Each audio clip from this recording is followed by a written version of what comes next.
एकच पिकलेले लिंबू, बाकी सगळे हिरवे. 20-30 किलो लिंब असते सगळे मिळून. किती फळ आहे जवळपास एका फांदीला 15-20 लिंब आहेत. आणि किती फळ आहे याला बघा. आपली अशी झाड आहेत जवळपास 250 झाड आहेत आणि अजून आपल्याला 50 झाड लावायचे ह्या पावसाळ्यात. आणि ह्या लिंबूला किती वर्ष झालेत? 4 वर्ष झालेत.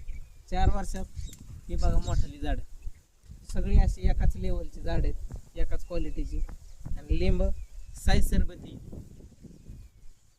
याच्यात असं आहे की याच्यात बिया कमी असतात आणि जो रस आहे तो रस जास्त असतो. प्रत्येक लिंबूला एवढंच फळ आहे. अजून 1 ते 1.5 महिन्यात हे फळ मोठं होईल आणि फळ विकायला येईल. आता 45 रुपये किलो लिंबू आहे. आता पुढच्या अजून 1-1.5 महिन्यात भाव काय राहील माहीत नाही, पण एक सरासरी 20 रुपयापासून पुढं भाव भेटेल. उन्हाळ्यामध्ये वाढतो ना? उन्हाळ्यामध्ये वाढतो, पण आता पावसाळा आहे ना.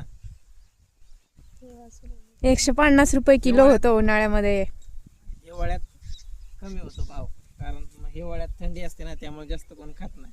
आणि लिंबू वर्गीय जे फळ असतात ना, संत्रा, मोसंबी, हे ते जास्त येते, त्यामुळे मग लिंब जरा कमी असते. आता संत्रा ते जरा कमी असते, त्यामुळे लिंबाला भाव असतो.